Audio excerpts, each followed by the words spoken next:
भी कुठाराघात कर रहे हैं। यद्यपि आज इस समाज में उसी मानवता के ऊपर 1 घंटा 10 मिनट का मेरा प्रवचन रहा, फिर भी मैं यह प्रयास कर रहा हूँ कि हमारे माननीय सतीश पांडे जी जो कृष्णा से आए हुए हैं, मैं उनका ध्यान आकर्षित करने के लिए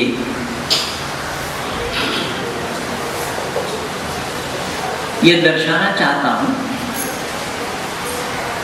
बल्कि सतीश जी आप सामने आए यहाँ पे।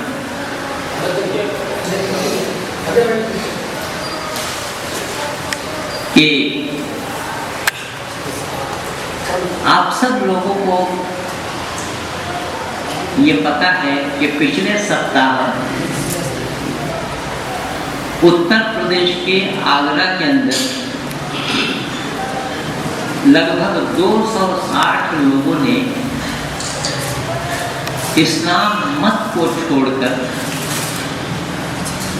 सत्य सनातन वैदिक धर्म को अपनाया है। यद्यपि इस पर मैं आज से 4 दिन पहले रिकॉर्डिंग बना करके YouTube में डाल दिया हूँ, फिर भी मैं श्री पांडे जी को समझाने के लिए बोल रहा हूँ कि सही ढंग से अगर इन बातों को समझ जाएं और उस पर हम काम करें तो हमें ना तो हिंदू बनने की आवश्यकता, ना मुसलमान बनने की जरूरत, ना ईसाई, ना बौद्धिस्ट और ना जैनी। हमें इंसान बनना है। और इंसान एक ऐसा शब्द है जिससे हमें पता लगा कि इंसान के मुकाबले में और कोई प्राणी नहीं है, इसलिए इंसान को ही उत्कृष्ट प्राणी कहा गया।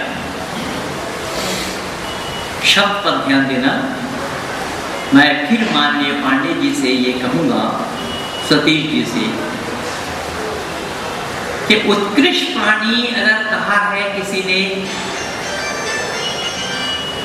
कुरान वालों ने भी माना इस बात को, अफजलुल मखलूकात, सभी प्राणियों में उत्कृष्ट प्राणी।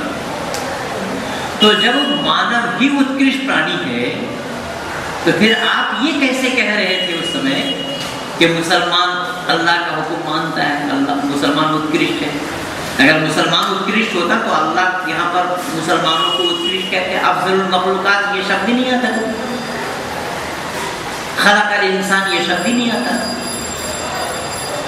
अब इससे ये साफ जाहिर हुआ कि मानव ही उत्कृष्ट प्राणी है, मुसलमान उत्कृष्ट प्राणी नहीं। मुसलमान को उत्कृष्ट नहीं बताया और ना हिंदुओं को उत्कृष्ट बताया, ना ईसाइयों को उत्कृष्ट बताया, ना जैनी को बताया, ना बौद्धिस्टों को बताया। ये तो संप्रदाय है और ये संप्रदाय धरती पर आकर के ही इन्हें बनाए जाते हैं। ये बने नहीं आए।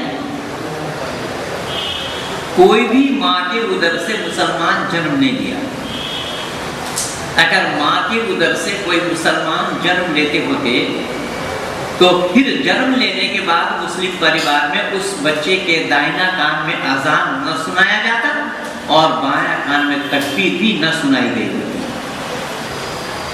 तो महज उसको यह संदेशा दिया गया, यह सूचना दी गई, खबर दिया गया कि तुम्हारा जन्म एक मुस्लिम परिवार में हुआ है।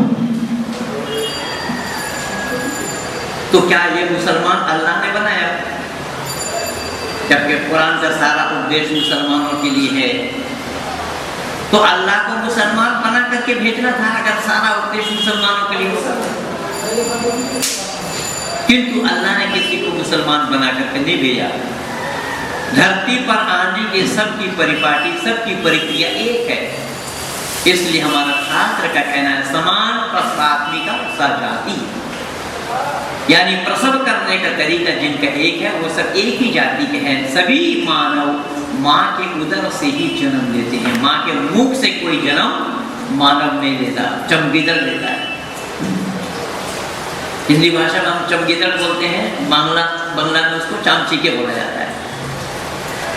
वो माँ के मुंह से जन्म लेता है, लेकिन इंसान नहीं। मुसलमान भी जैसे माँ के उदर से पैदा होता है, हिंदू भी माँ के उदर से पैदा होता है, जैनी बोधी आदि आदि जितने भी ये मानव समाज है सब माँ के उदर से ही पैदा होते हैं। तो फिर अलग कहाँ, किसको अलग मान रहे हैं और किसको उत्कृष्ट बता रहे हैं? अगर उत्कृष्ट वह होता मुसलमान को नहीं, ईसाइयों को नहीं, जैनी को नहीं, बौद्धिस्टों को नहीं। मानव उत्कृष्ट है, इंसान उत्कृष्ट है। और इंसान शब्द को आप देखेंगे, इंसान, इंसान माने ऐसा और ना के माने नहीं, ऐसा और कोई प्राणी नहीं। क्यों? परमात्मा ने अक्ल सलीम अता कर दिया। तो हमारा शास्त्र कहता है मनुष्य वो है मत्वा कर्मणि सिद्धते, इंसान वो है, मानव वो है जो विचारवान है, विचार पूर्वक काम करे, विचारशील है, विचारवान है, उसको मानव कहा गया। तो जब विचारवान को मानव कहा गया, विचारशील को मानव कहा गया, विचार पूर्वक जो काम करे उसका नाम मानव है, तो विचार पूर्वक काम कौन करता है? क्या मुसलमान विचार पूर्वक काम करते हैं? क्या ईसाई विचार पूर्वक काम करते हैं? क्या जैनी और बौद्धि विचार पूर्वक काम करते हैं? अब इसका पड़ताल ले लीजिए, मामला क्लियर है। इस्लाम वाले विचार पूर्वक काम नहीं कर सकते। क्यों? क्यों? उनको विचार पूर्वक काम करने का आदेश नहीं है, हुक्म नहीं है। अब आप कहेंगे कैसा? एक छोटा उदाहरण देता हूं। जैसा इस्लाम की मान्यता है कि हजरत मोहम्मद मुस्तफा सल्लल्लाहु अलैहि वसल्लम से जब मक्का के काफिर लोगों ने पूछा कि आप पैगंबर हैं, इसका क्या प्रमाण है, तो उन्होंने कहा कि क्यों आप लोगों को यकीन नहीं है, विश्वास नहीं है? लोगों ने कहा हाँ, आप कोई मौजज़ा दिखलाइए, चमत्कार दिखलाइए। तो उन्होंने चमत्कार में क्या दिखाया कि उंगली का इशारा किया किसके तरफ? चांद के तरफ, और कहा जाता है चांद दो टुकड़ा हो गया। अब उंगली के इशारा से चांद का दो टुकड़ा होना, क्या यह काबिल कबूल बात है? क्या इंसान अपने दिमाग से इन बातों को तस्लीम कर सकते हैं कि चांद ईश्वराधीन में है, उस ईश्वराधीन चांद को कोई एक मानव उंगली के इशारा से दो टुकड़ा करे तो क्या खुदा के ऊपर खुदकारी नहीं हो जाएगी? अब इस्लाम वाले कोई पूछे कि ठीक है चांद उंगली के इशारा से चांद को दो टुकड़ा किया, लेकिन हुआ कैसे? बोले ये मत पूछो, तो आपने बुद्धि से कहां काम लिया? और हमारा शास्त्र क्या कहा? मत्वा कर्मणि सिद्धते, जो बुद्धि से काम ले उसका नाम मानव है, जो बुद्धि पूर्वक काम करे उसका नाम मानव है, जो विचार पूर्वक काम करे उसका नाम मानव है। लेकिन यहाँ विचार तो ताक पर उठाकर रख दिया गया, मानना होगा। इसीलिए वह इस्लाम वालों की मान्यता है कुल्लु मा जाअ बिहि रसूल मिन इंदिल्लाह, रसूल ने जो बतलाया अल्लाह के तरफ से उसको बिना छानबीन किए हुए मान लेना, तस्लीम करना, कबूल करना, स्वीकार करना, या उन पर नतमस्तक हो जाना, उनके सामने नतमस्तक हो जाना। या इस्लाम का पूरा अर्थ यह है सरेंडर टू अल्लाह, अल्लाह के पास समर्पित कर देना। अब अल्लाह का हुक्म को बजा लाना, अल्लाह के हुक्म के मुताबिक चलना, जिंदगी को चलाना, यह इस्लाम का काम है। तो अल्लाह का हुक्म मनुष्य मात्र के लिए होना चाहिए या इस्लाम के लिए? लेकिन मनुष्य मात्र के लिए नहीं है। तो अल्लाह का हुक्म विचार पूर्वक हुक्म होना चाहिए या विचार पर ताला डाल करके होना चाहिए? ये भी कुरान खरा नहीं उतर रहा है। कुरान में विचार पूर्वक काम नहीं है, वहां ज़ालिकल किताब ला रैब फीह कह दिया। सूरह बकरा यहीं से शुरू हुआ है। कोई संदेह का अवकाश नहीं है, कोई संदेह की गुंजाइश नहीं है, कोई शक व शुबा की गुंजाइश नहीं इस किताब के अंदर। अगर उसमें शक हो तो भी नहीं कर सकते आप। तो दिमाग से कहाँ काम लिया जा रहा है? अब दिमाग से काम लेने वाले का नाम मानव है, लेकिन वहां दिमाग में ताला डाल करके अपने को मुसलमान तो कहला सकते हैं, मानव नहीं कहला सकते। इसलिए मैंने बताया, मैंने अपनी पुस्तक में भी इन बातों को लिखा है कि मजहब अंदर, बुद्धि बाहर। मजहब में बुद्धि की कोई गुंजाइश नहीं है, बुद्धि से कोई काम लेना नहीं, मानना होगा। और हमारे धर्म में, सत्य सनातन वैदिक धर्म में मानना नहीं है, पहले जानना है। क्या, क्यों, कब, कैसे, ये जानकारी पहले है, मानेंगे बाद में। अगर जानकारी मिल जाती है, उसमें हम सही अर्थ में खरा देखते हैं कि इसको काटने के लिए कोई गुंजाइश नहीं है, तब हमें मानना है। हम अंधविश्वासी नहीं है, और मनुष्य का काम अंधविश्वासी का नहीं होगा। अगर अंधविश्वासी होगा वो मनुष्य कहलाने के हकदार नहीं होगा। हिंदू तो हो सकते हैं, जैसे हिंदू ने भी बोला ऐसे, माल समय में विभक्त लियो तीनों लोग भगवान दिया। सुबह सवेरे हनुमान जी उठ करके सूरज को निकल गए। ये कैसा संभव हुआ भाई? सूरज को निकल जाना संभव है? पृथ्वी से 13.5 लाख गुना बड़ा है सूरज। इतना बड़ा सूरज को कोई आदमी मुंह के अंदर में रखे, कैसा संभव है? तो वहां पर बुद्धि से काम नहीं लेना है। तो हमारा शास्त्र जो है, वैदिक मान्यता जो है, वैदिक संस्कृति जो है, वो है मत्वा कर्मणि सिद्धते, यानी विचार पूर्वक काम करना, केवल इतना है। अब देखिए वहां अल्लाह ने जिक्र फरमाया, वइज़ इस्तस्क़ा मूसा लिक़ौमिही फ़क़ुलना इज़्रिब बिअसाकल हजर फ़ंफ़जरत मिन्हु इस्नता अशरता ऐनन क़द आलिमा कुल्लु उनासिन मशरबहुम कुलू वशरबू मिन रिज़्क़िल्लाहि वला तअसौ फ़िल अर्दि मुफ़सिदीन। मूसा अपने साथ अपने कौम के लोगों को लेकर के जा रहे थे। मैंने कह रहा, कुरान कह रहा है सूरह बकर के अंदर में आयत रुकू नंबर 6 में, मूसा अपने कौम के लोगों को साथ लिए जा रहे थे, पैदल का रास्ता था। लोगों को प्यास लगी।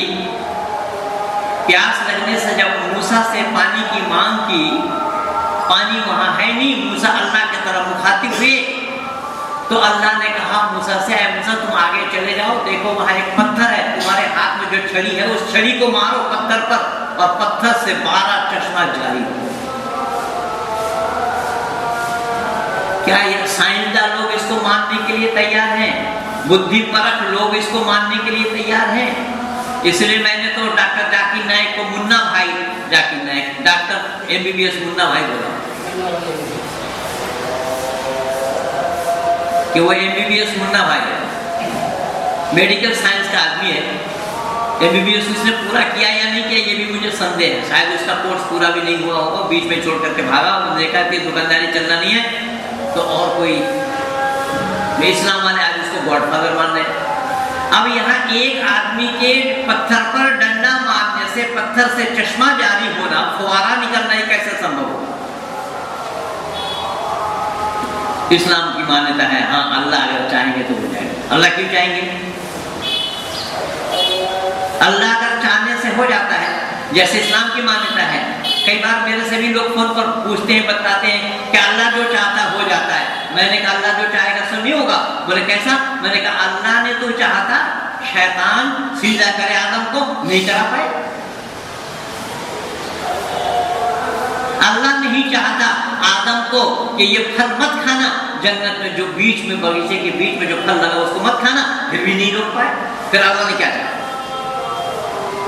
और मैं फिर बता रहा हूं, माननीय पांडे जी आप तो मेरे पुत्र के समान हैं। आपने अपने को नहीं जाना, इस्लाम को जानने में आपने जरा सा भी कंजूसी नहीं की। मैं निवेदन कर रहा हूं कि अल्लाह जो चाहेगा सो होगा, लेकिन अल्लाह जो चाहेगा सो नहीं हो सकता। क्यों नहीं हो सकता? कि हर एक सृष्टि के नियम होते हैं और नियम के अनुसार ही अल्लाह को भी चलना पड़ता है।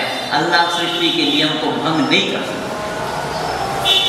जैसा सूरज किधर से निकलता है पांडे जी बताना है?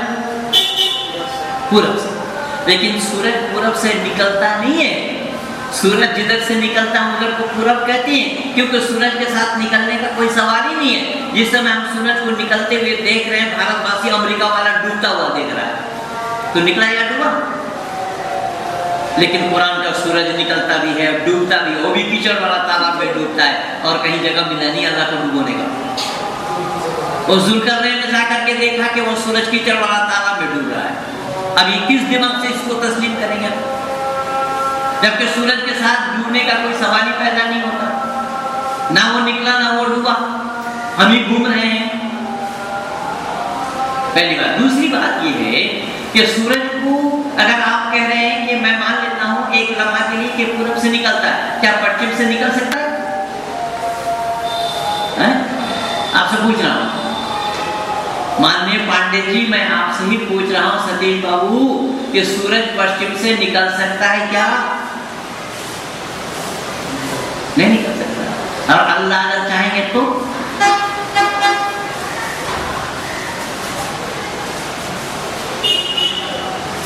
है क्या ख्याल है?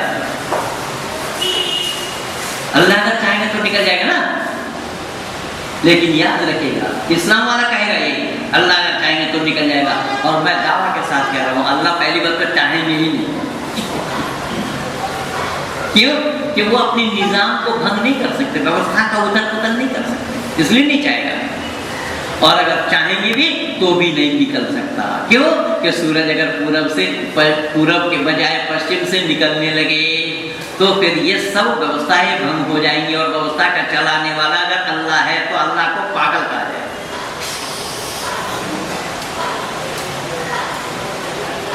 और एक बात मैं और बता रहा हूं कि सूरज के साथ जैसा पश्चिम से निकलने का कोई संपर्क और संबंध नहीं है, सूरज के साथ डूबने का संबंध अगर पश्चिम से है तो निकलने का सवाल होता ही नहीं, निकलने का सवाल नहीं होगा। और अगर होगा भी, अगर कोई ये बताए कि अल्लाह जो चाहेगा सो होगा, तो मैं उनको बताता हूं अल्लाह दूसरा अल्लाह बना सकता है क्या? नहीं बना सकता। तो फिर अल्लाह जो चाहेगा सो होगा कैसे हो जाएगा? अल्लाह अगर दूसरा अल्लाह नहीं बना सकता तो फिर उसने जो चाहा सो हुआ, ये कहां सिद्ध हो रहा है? इसलिए हम इंसान हैं, मनुष्य हैं, मानव हैं, और मानव होने के कारण हमें अकल से काम लेना है, हमें बुद्धि से काम लेना है, बुद्धि में ताला डालना है। क्योंकि बुद्धि से काम लेने वाले का नाम ही मानव, और जिन्होंने बुद्धि से काम नहीं लिया वो मानव के दायरे में नहीं आएंगे। केवल इस्लाम नहीं, हिंदुओं को देखिए, हिंदू कहता है मानो तो देव, ना मानो तो पत्थर। अच्छा, मानो तो देव ना मानो तो पत्थर, अगर यही मान्यता है कि एक पत्थर को आप देवता मानने लग जाएंगे, देवता का बन जाना संभव होगा, तो एक मुट्ठी रेत ले लीजिए हाथ में, और कोई ये कहे कि मानो तो चीनी ना मानो तो रेत, क्या उस रेत का चीनी बनना संभव हो जाएगा? संभव नहीं होगा। रेत का चीनी मानना संभव नहीं होगा। रेत को रेत रहना है। कब से? आदि सृष्टि से। जब से यह सृष्टि की रचना हुई उस समय से ही नाम रेत का रेत ही पड़ा, रेत को कोई चीनी नहीं बोला।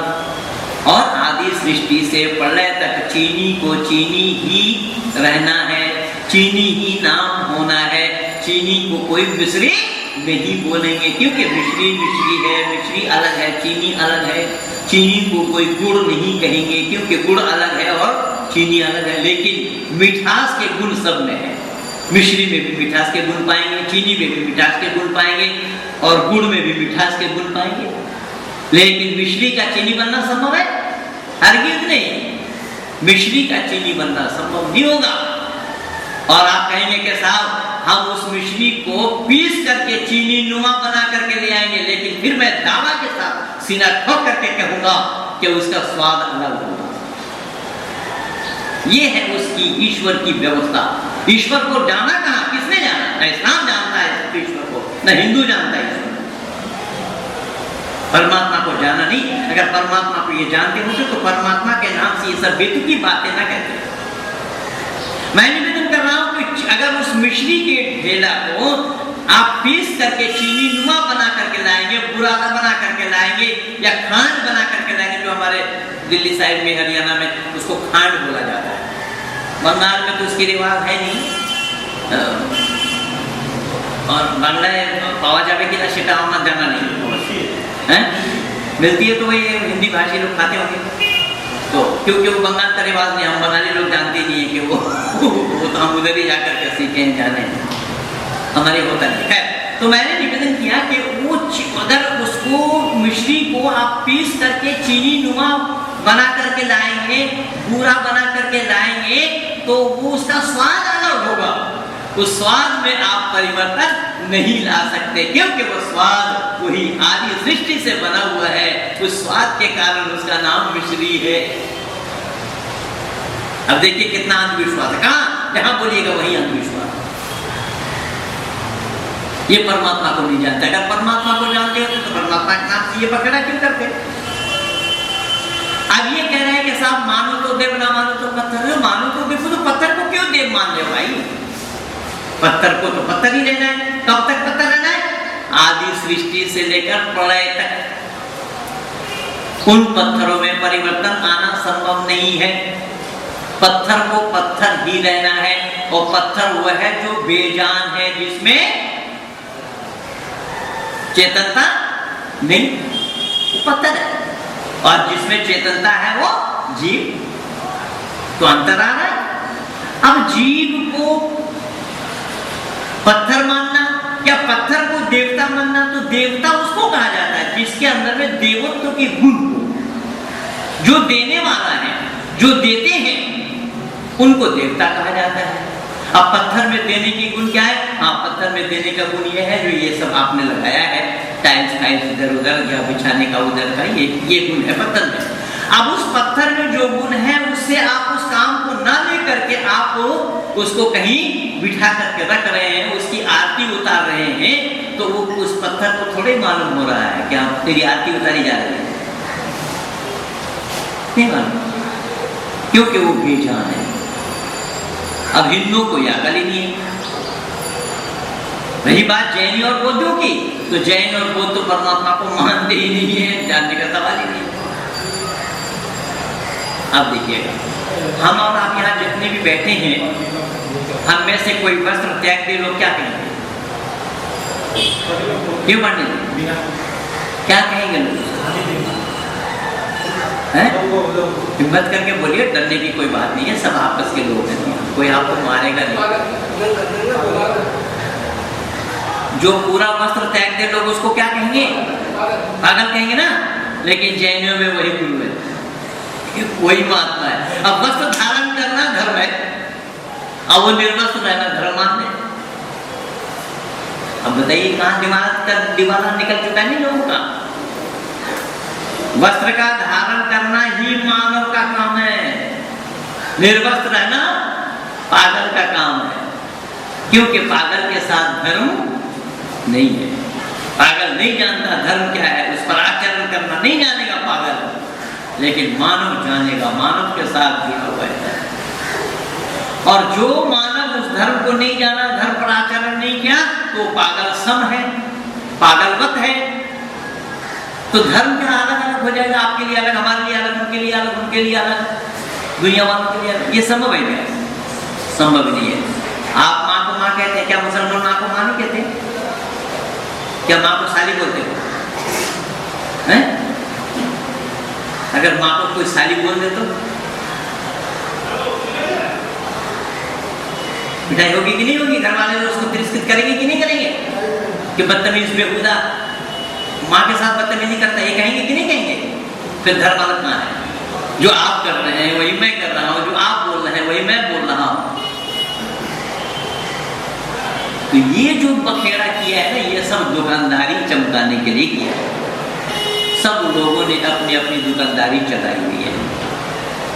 तो जो अब हिंदू बने हैं आगरा में, कौन बने हैं, मुसलमान हिंदू बने हैं। तो मुसलमान जो हिंदू बने हैं, क्या वो मुसलमान माँ के उदर से जन्म लिए थे, वो मुसलमान कैसे बन गए, या आखिर उसको कभी न कभी बनाया गया होगा।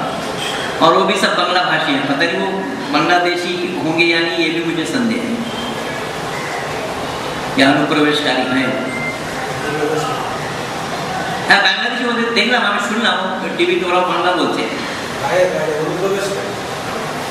तो कहने का मतलब और उद्देश्य मेरा ये है कि कुछ दिन पहले बने, अच्छा अब फारूक अब्दुल्ला ने खुद कहा, आज 3 दिन पहले की बात है, फारूक अब्दुल्ला ने खुद बोला कि मैं मुसलमान नहीं हूँ, मैं कश्मीरी पंडित हूँ, मैं कश्मीरी हूँ, लेकिन पूर्वजों ने इस्लाम स्वीकार किया। ये भारत का इतिहास साक्षी है। मुसलमान कोई आसमान से गिरे हैं क्या, जमीन के अंदर से निकले? हिंदुओं में से ही मुसलमान बनाया गया, हिंदुओं को ही मुसलमान बनाया गया। तो मुसलमान बनाया जाता है दुनिया में, ईसाई बनाया जाता है दुनिया में, जैनी बनाया जाता है दुनिया में, बौद्धिस्ट बनाया जाता है दुनिया में, सिख बनाया जाता दुनिया में, बहाई बनाया जाता दुनिया में, सब दुनिया में ही इन लोगों को बनाया गया है। लेकिन जो बनकर क्या है वो क्या है?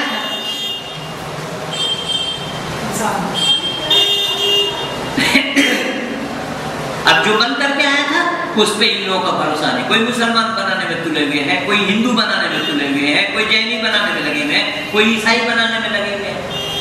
क्यों भाई? जो बनकर के आए थे उसमें रहने में क्या आपत्ति है? उसको रहने में आपत्ति ये है कि हमें दुकानदारी चलानी है। बन करके रहेंगे तो हमारी दुकानदारी कैसे चलेगी?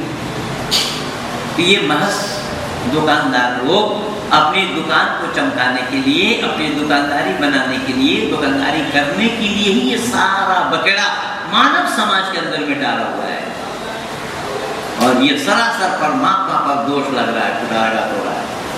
तो जिन मुसलमानों ने हिंदुत्व को स्वीकार किया, कबूल किया, तो जिन लोगों ने उनको याद दिलाया, वो तो बता रहे हैं कि देखो तुम्हें तो जन्नत का लोभ और लालच। देखो वो बोल रहा है कि हमें जमीन देने की लोभ दी गई थी, वो लोग ये कह रहे हैं कि हमें जमीन देने की लोभ दी गई थी। कल मैं लिखा फेसबुक में कि उन्हें अगर जमीन देने की लोभ दी गई थी, जब वो मुसलमान बने थे उनको क्या दिया गया था? क्या लोभ दिया गया? लोभ दिया गया था या नहीं? तो दुनिया में मुसलमानों को जो लोभ देना था वो तो दिया ही दिया, अल्लाह ने भी लोभ दिया है। वबश्शिरिल्लज़ीना आमनू वअमिलुस्सालिहाति अन्ना लहुम जन्नातिन तजरी मिन तहतिहल अनहार कुल्लमा रुज़िक़ू मिन्हा मिन समरतिर रिज़्क़न क़ालू हाज़ाल्लज़ी रुज़िक़ना मिन क़ब्लु वऊतू बिही मुतशाबिहा वलहुम फ़ीहा अज़वाजुम मुतहहरतुन वहुम फ़ीहा ख़ालिदून। अल्लाह ने बताया कि बशारत है उनके लिए जो इस्लाम को कबूल करेंगे, नेक अमल करेंगे। देखिए वबश्शिरिल्लज़ीना आमनू शब्द है, ईमान लाने वालों। आप अगर बेईमान हैं, ईमानदार नहीं, मुसलमान नहीं है, तो जन्नत आपको नसीब होना ही नहीं है। मैंने सवाल उठाया कि कश्मीर में जो मोदी ने खवैया का काम किया है, तो क्या मोदी को अल्लाह जन्नत नसीब करेंगे?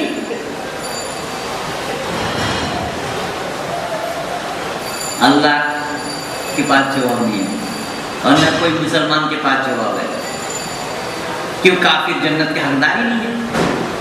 अब यहाँ इसीलिए शब्द वबश्शिरिल्लज़ीना आमनू वअमिलुस्सालिहात, ईमान लाने वाले जो नेक अमल करेंगे उनके लिए है, गैर ईमान वालों के लिए नहीं है।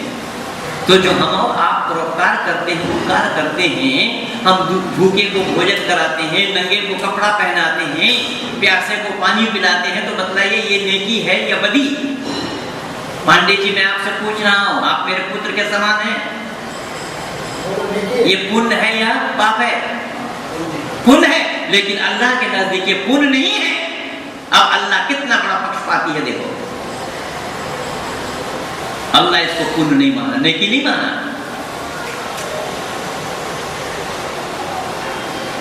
इसीलिए शब्द आया है आमनू वअमिलुस्सालिहात, वो ईमान लाने वाले और नेक अमल करने वाले, तो उनको जन्नत में दाखिल कराया जाएगा। जिस जन्नत के नीचे नहरें जारी हैं, शराब के और शहद के, तरह तरह के मेवे मिलेंगे, फल मिलेंगे खाने के लिए। हदाइका अनाबन व कवाइबा तुराबन व कासन दिहाक़ा, ला यस्मऊन फीहा लगवन वला किज़्ज़ाबा, हम औरतें, दिल बहलाने वाली औरतें, क्या अल्लाह लोग नहीं दे रहे? मुसलमान बनने के लिए अल्लाह लोग नहीं दे रहे क्या? कि तुम मुसलमान बनो, ईमान लाओ तो तुम्हें जन्नत में ये नसीब कराएंगे। ये क्या हो रहा है? वहां पर हूर है, गिलमा है, सुंदर लौंडा, उन लौंडों से क्या काम लिया जाएगा भाई? पवित्र शराब है, शराब पवित्र होता है? अरे शराब वही होता है जो पीने से नशा होता है, अल्लाह को भी ज्ञान नहीं है। शराब उसको कहा जाता है जिसके पीने से नशा होता है, उसका नाम शराब है। और जिसके पीने से नशा ना हो वो शराब नहीं है, शरबत है, पानी है। जैसा अग्नि, अग्नि नाम उसका क्यों पड़ा? अग्नि नाम उसका इसलिए पड़ा कि अग्नि में जलाने की खूबी है, तासीर है, गुण है, गर्मी देने की गुण है, उसके लौ ऊपर उठने का गुण है, उसका नाम अग्नि है। अब अग्नि में जलाने की गुण ना हो और गर्मी का गुण उसमें ना हो तो अग्नि है या राख?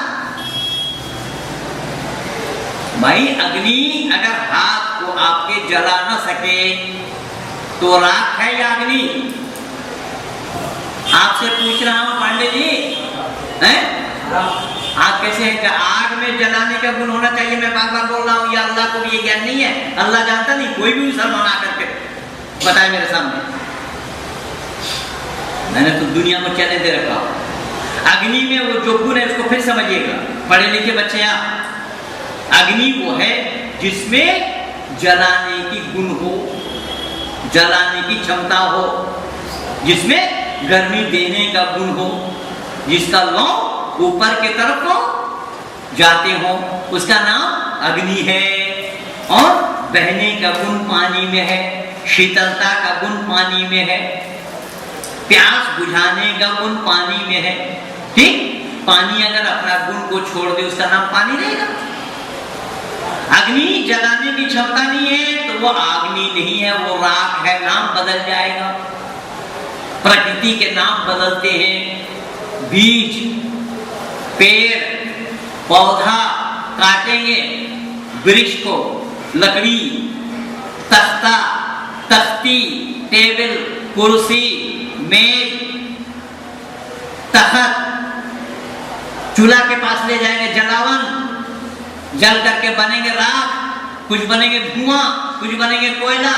बीज वही है, नाम बदलता जाएगा। ये अल्लाह को मालूम और ना जानता है इस्लाम इस बात को। इसलिए शराब उसी का इनाम है जिसके पीने से नशा हो, उसका नाम शराब है। अब शराब पीने से नशा ना हो तो उसका नाम शराब कभी भी होना संभव नहीं।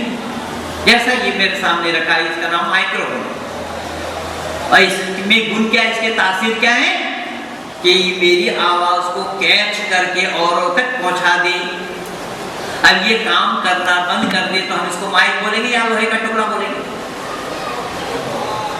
यही, लेकिन नहीं जानता कुरान इसको, नहीं जानता अल्लाह इसको, ना मुसलमान जानते इस बात को। इसीलिए वहां अल्लाह शर्त रख दिया है, वबश्शिरिल लज़ीना आमनू व आमिलुस सालिहात अन्ना लहुम जन्नातिन तजरी मिन तहतिहा अल-अनहार कुल्लमा रुज़िक़ू मिनहा मिन समरतिर रिज़्क़ा क़ालू हाज़ा अल्लज़ी रुज़िक़ना मिन क़ब्ल व ऊतू बिही मुतशाबिहा।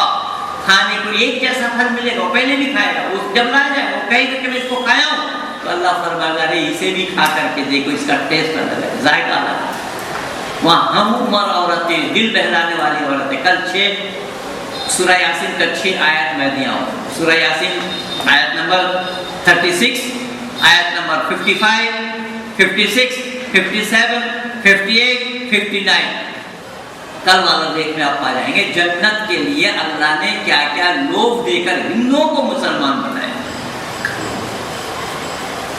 और ये जन्नत में नसीब तब होंगे जब कोई मुसलमान बन जाएगा। हिंदुओं को जन्नत नसीब होना नहीं है तो बतलाइए, ये लोग नहीं है तो क्या? बाइबल भी यही, बाइबल भी इस बात को कहता है। तो तो यहाँ जन्नत का लोभ और लालच दे करके मुसलमान बनाया जा रहा है, और वही मुसलमान कह रहे हैं कि हमें हिंदू बनने के लिए लोभ दिया गया। अरे हिंदू के पास है क्या तुम्हें लोभ देगा? हिंदू तो टटपुजिया है। हिंदू के पास क्या है? हिंदू के पास पेट्रोल डॉलर तो नहीं है, ना अमेरिकन मुद्रा है। हिंदू तो बेचारा दंड खुद दस्ताने खुद है। हिंदू तो रोज कमाता रोज खाने वाला आदमी है, तेल बेचने वाला पैसा नहीं है यहाँ पर। अब तेल जो सस्ता हुआ है ना, उसमें इसके जिम्मे में जितना भी आ गया है ना ये कूप तेल का, बगदादी के पास वो कम दाम में बेच रहा है, इसीलिए तेल सस्ता हुआ है, मालूम है। तो कहने का तात्पर्य मेरा यह है कि अल्लाह पर यह पक्षपात का दोष लग रहा है या नहीं लग रहा है? अल्लाह जन्नत में उनको भेजेंगे। इसलिए मैंने सवाल उठाया आज नहीं, बहुत पहले जब ये कश्मीर वाला मामला चल रहा था, कि जब मोदी ने इतना बड़ा काम किया भारत के प्रधानमंत्री होने के नाते, और भारत के प्रधानमंत्री होने के नाते संपूर्ण भारत उसके अंदर में भेदभाव नहीं है, यही खूबी मैं मोदी जी को पाया हूं। और मोदी जी आज से नहीं, आज लगभग 6-7 साल से मेरे साथ जुड़े हुए हैं, जब गुजरात के मुख्यमंत्री रहे। तो कहने का तात्पर्य उनके अंदर में भेदभाव नहीं है। उन्होंने कश्मीरियों के ऊपर जो दया किया है, कश्मीरियों के ऊपर जो मेहरबानी उनकी है, वो सबको मात दे दिया है। लेकिन दुर्भाग्य है कि अल्लाह मोदी को नसीब जन्नत नहीं करेंगे। जन्नत में मोदी को जाने के लिए अनुमति नहीं है। अरे पांडे जी, जन्नत तो छोड़ो, आप मक्का नहीं जा पाओगे। मक्का भी आपके लिए प्रोहिबिटेड एरिया है, वहां पर बोर्ड लगा हुआ है। मैं उस बोर्ड का फिगर अपने पुस्तक में दे रखा हूँ, उसमें देखो, वहां पर जाने के लिए अनुमति नहीं है, और बिल्कुल प्रोहिबिटेड एरिया है, कोई हिंदू या खालसा जा नहीं सकता है। ये पक्षपात किनके पास है? जब अल्लाह पक्षपाती हो तो अल्लाह का बंदा क्या होगा? इसलिए तो मैं सुनाया करता हूं, जबकि वो मेरा नहीं है, किसी और का है, कि बंदों को देख, अल्लाह को देख कर नहीं, बंदों को देख कर मुनकिर हुई है दुनिया कि ऐसे बंदे हैं जिस खुदा के वो खुदा कोई अच्छा खुदा ना हो। अब इससे अंदाजा लगाइए। इसलिए जो हमारा मूल उद्देश्य है, हमारा मूल उद्देश्य हमें मानवता के लिए काम करना है, मानवता के लिए जीना है, मानवता के लिए मरना है, और मानवता में भेदभाव नहीं। मानवता उसी का इनाम है, मानव उसी का इनाम है जो भेदभाव को समाप्त करे। मानव के अंदर में जो वैमनस्यता है, उस वैमनस्यता को जो समाप्त करे, उसका नाम मानव है। और यहाँ पर वैमनस्यता पैदा किया जा रहा है, यहाँ पर वैमनस्यता मानव के दिल में भरा जा रहा है, और अल्लाह खुद फरमा रहे हैं कि तुम ईमानदार हो, ये सब के सब बेईमान है। तो क्या तमाशा लगा हुआ है भाई? इसलिए माननीय पांडे जी, मैं आपसे यही निवेदन करूंगा कि आपके टच में जिन्होंने आपको मुसलमान बनने के लिए प्रेरित किया है, उनमें से कोई जानकार इस्लाम का जानने वाला है, आप उसे मेरे सामने न्याय, अगर मुझे मुसलमान बना दे तो मैं लाखों की तादाद में मुसलमान बना दूंगा। ये चुनौती मैं आपको दे रहा हूं, और इंटरनेट पे ये सारा चुनौती मेरा दिया हुआ है। अगर उनका काम, उन लोगों का शौक इतना है मुसलमान बनाना, तो वो मुसलमान किसको बना रहे हैं? मुसलमान बना रहे हैं, और मीडिया तंत्र और ये सेकुलरवादी नेता वहां झांकने के लिए नहीं जा रहे हैं। अब कोई हिंदू बन गया तो उसी को लेकर के माहौल मचा रहे हैं। क्या हो रहा है? तो मुसलमान तो, आप तो हिंदू परिवार में आपका जन्म हुआ, आप ब्राह्मण परिवार में आए, ब्राह्मण कुल में आए, आपके कोई दोस्त, आपके कोई साथी, आपके कोई मित्र आपको इस्लाम का दावत दिया, आप वहां गए, और वहां जाने के बाद आप इस्लाम से प्रभावित हो गए, तो बताइए आप हिंदू में से ही मुसलमान बन रहे हैं या मुसलमान बनकर के आए? आपसे ही पूछ रहा हूं, हिंदू में से ही मुसलमान बनेंगे ना? आप नहीं। ये जितने भी मुसलमान भारत भर में हैं, सब हिंदू के ही औलाद हैं, सबका बाप हिंदू है, सबका बाप हिंदू है। मुसलमान ये कालचक्र में इसी जन्नत के लोभ और लालच में आकर, जन्नत के लोभ और लालच के वशीभूत होकर के ही वो इस्लाम स्वीकार किया। और यही लोभ और लालच अल्लाह का दिया हुआ है। इसलिए मैं आपसे यही निवेदन करूंगा, बताऊंगा कि हम इंसान हैं और हमें जाते समय भी इंसान बन करके जाना चाहिए। इंसान वही है जो दूसरों के सुख दुख लाभ और हानि को समझने वाला है। अपने स्वार्थ पूर्ति के लिए, अपने स्वार्थ सिद्धि के लिए अगर हम मानवता को तिलांजलि देते हैं तो हम मानव कहलाने के अधिकारी नहीं हैं। तो ये बहुत छोटा सा मुख्तसर सा वक्तव्य मैं विशेष करके आपको मुझे सुनाना था, इसीलिए मैं आपको सुनाया हूँ या आपके सामने रखा हूँ। और आपसे मैं ये प्रॉमिस कर रहा हूँ कि जिन्होंने अपने प्रभाव से आपको इस्लाम का दावत दिया है, आप उन लोगों से बाकायदा संपर्क करिए। और मेरा नंबर बाबू पंकज जी के पास है, अपने राहुल तिवारी जी के पास है, अपने माननीय राय साहब के पास है, जो आपके मित्र हैं, आपके पास ही रहते हैं, सब रिश्तेदार में ही रहते हैं। आप इन लोगों से मेरा नंबर ले सकते हैं और मेरे से संपर्क करवा सकते हैं कि मुझे भी बना ले। आप उन लोगों से यही कहना कि मुझे मुसलमान बना रहे हो, आप मेरे एक दोस्त हैं, मेरे एक मित्र हैं या मेरे मित्र के मित्र हैं, उनको बना दो तो लाखों के तादाद में वो भी मुसलमान बना देंगे। इन्हीं शब्दों के साथ मैं अपना वाणी को विराम दे रहा हूँ। आप सब लोगों को बहुत